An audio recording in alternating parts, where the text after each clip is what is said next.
Oh, keep clapping, I'm not ready yet. Thank you very much, Hot Water Comedy. My name's Gary John. That was a tight gap to get through without. I think someone's wet themselves. There's a big puddle on the floor. And someone over here had sweets. This could get dangerous. Now, it's actually my first time visiting Liverpool.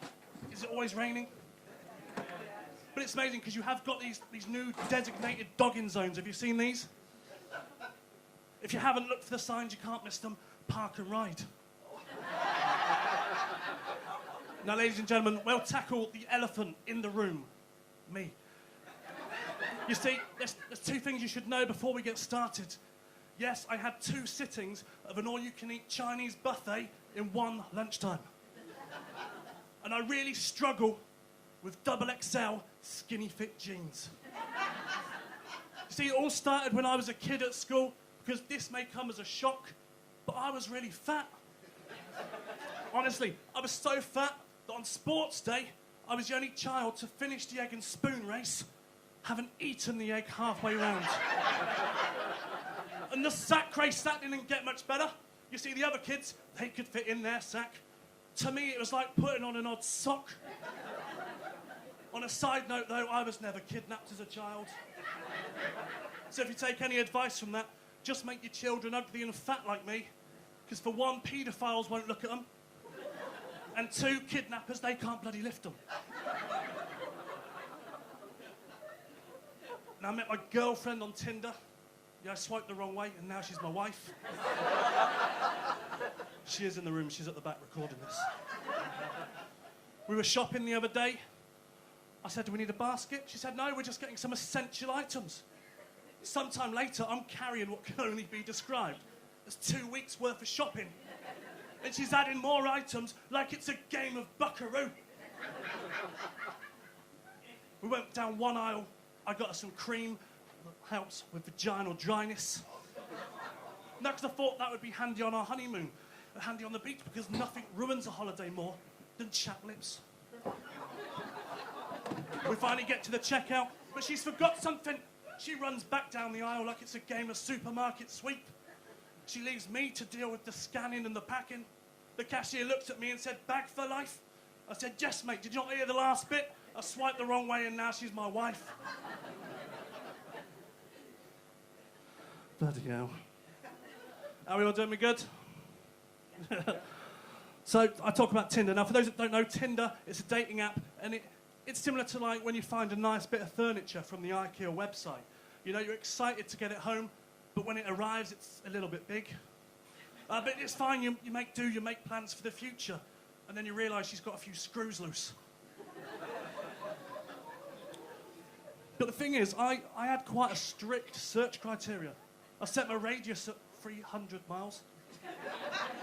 And the age range between 18 to 55.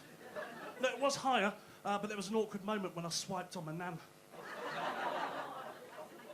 But I did have one success. I met a girl called Kerry. Now, she was very tall, much taller than me. And she did ask at the beginning if her size would be an issue. And I said, absolutely not. Turns out, when she saw me naked for the first time, size was an issue. I did explain that it grows sometimes. And the 69 we shared was awkward. She was too tall and ended up sucking on my big toe. And the worst thing is, she didn't notice, and now I've got a foot fetish.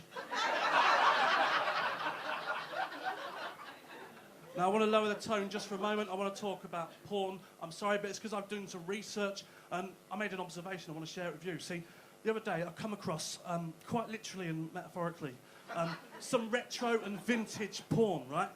And my observation is this, and the kind of porn I'm on about is, you know, in the 60s and the 70s, you know, when everyone was a keen gardener, but they had an unkept bush. The kind of film when you'd sneak into your mum and dad's bedroom, you'd pull on a VHS tape, and you didn't know if it was their home recording or a professional film. It's these kind of professional films that I'm on about, you know, where the cameraman's also the director, and in the one hand he's got the camera, and his motion's a little bit jerky, and in the other hand, he's got something else, and his motion's a little bit jerky. And yet, despite all that, he's managing to have a cigarette. You don't find talent like that anymore. But my observation is this.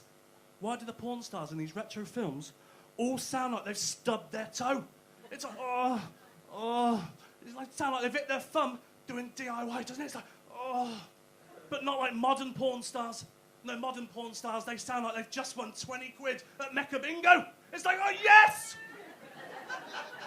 Or do they sound like my missus? Oh, is the back door locked?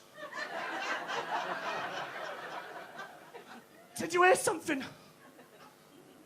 I'm definitely sure the back door's not locked. Go check, go check. So we've got some news, we're pregnant.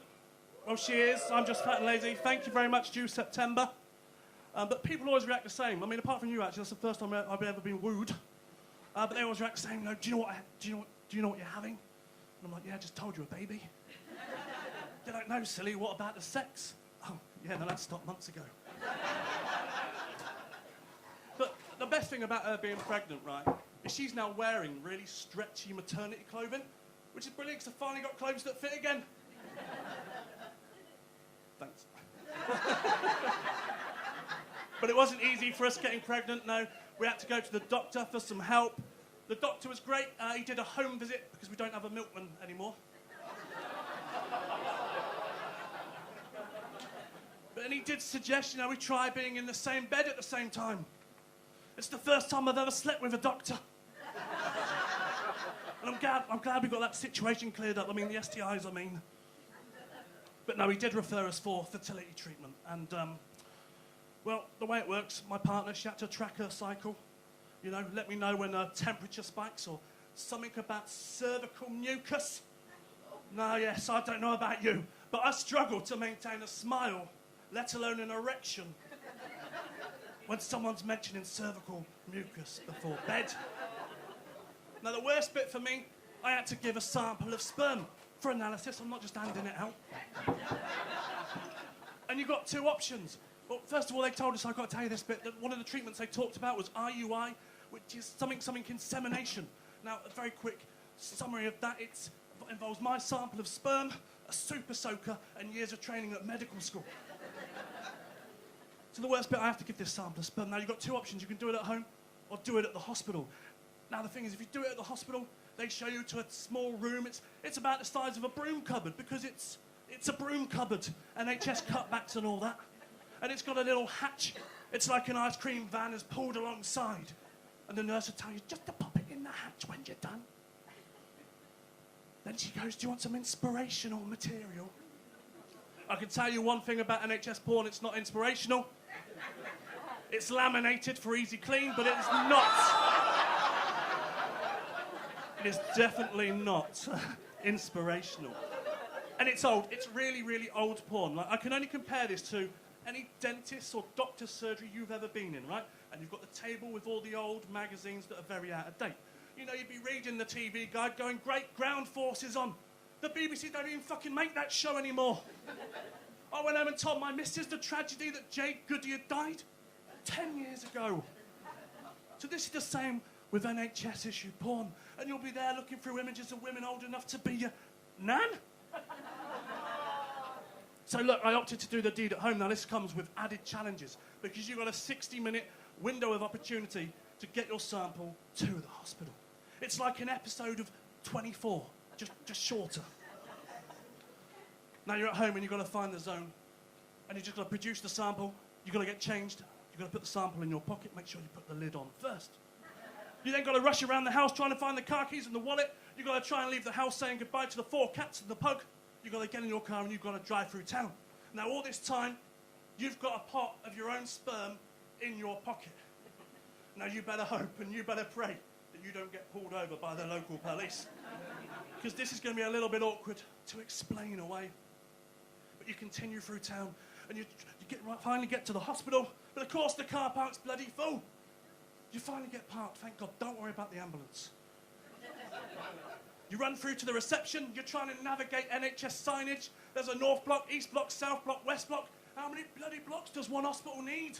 You're running down the corridor. It's more a fast walk, you're not an athlete.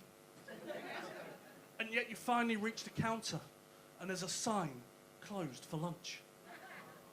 I know, I had 2 questions. Where is the canteen and were they doing chips? But I got a certificate home from our NHS that proves I've got strong swimmers.